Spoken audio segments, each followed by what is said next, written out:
أعوذ بالله من الشيطان الرجيم بسم الله الرحمن الرحيم إن الحمد لله والصلاة والسلام على رسول الله الحمد لله رب العالمين أعوذ بالله من الشيطان الرجيم بسم الله الرحمن الرحيم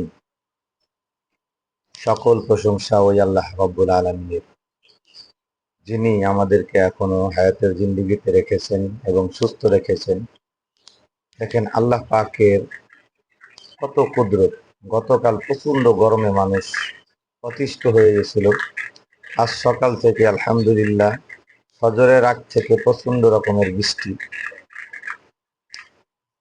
আসলে সবার একত্রিতভাবে আল্লাহ রব্বুল আলামিন সবাইকে উপকৃত করতে পারবেন বা ক্ষতি করবেন এরকমটা না। আল্লাহ তাআলার পক্ষ থেকে যেটা ভালো মনে হয় সেটা আল্লাহ তাআলা করে থাকেন। এই সকালবেলা অনেক মানুষ অনেক কর্মব্যস্ততার মধ্যে বেরিয়ে যাবে, কিন্তু বৃষ্টির কারণে অনেকে বেরোতে পারতেছে না। আল্লাহ তাআলা হয়তো এর মধ্যে কোনো বরকত রেখেছেন।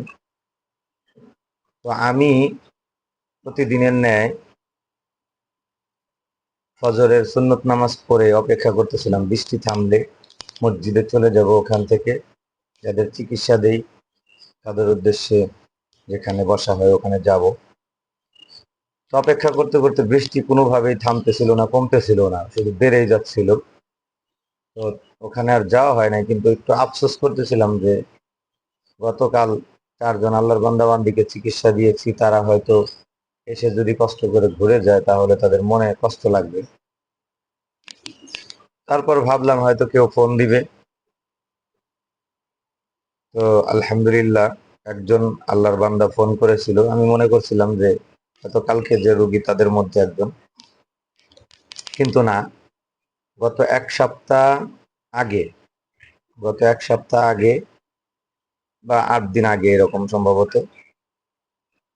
তো ওনাদের স্বামী স্ত্রী দুইজনকে আমি দেখলাম।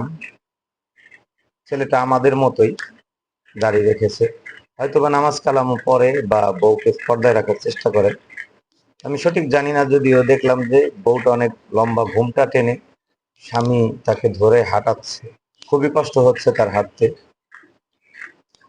তো এর মধ্যে ওনার এই অবস্থা দেখে আমার মনে হলো যে সে এই ভাইরাস জনিত রোগে আক্রান্ত হয়ে গেছে।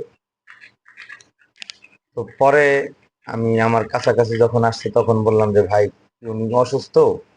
বলতে হ্যাঁ। আমি বললাম আমি তো এই সমস্যার চিকিৎসা দেব, ওনার কি জ্বরের সাথে ব্যথা, বমি ভাব, মাথা ঘোরায়? তো ওনারা হাইসা চলে গেল, মানে তেমন একটা প্রতি উত্তরও দিল না। চলে যাওয়ার পর ঠিক 2 দিন পর, গত 5 দিন আগে সম্ভবত,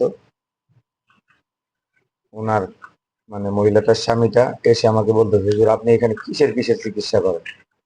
আমি বললাম ওই দিন তো আপনারা আসছিলেন, এখান দিয়ে যখন হেঁটে যাচ্ছেন তখন আমি বলেছিলাম, আপনারা তখন তো গুরুত্ব দেননি। যাই হোক, যদি চিকিৎসা নেন তাহলে আমি চিকিৎসা দেব ইনশাআল্লাহ।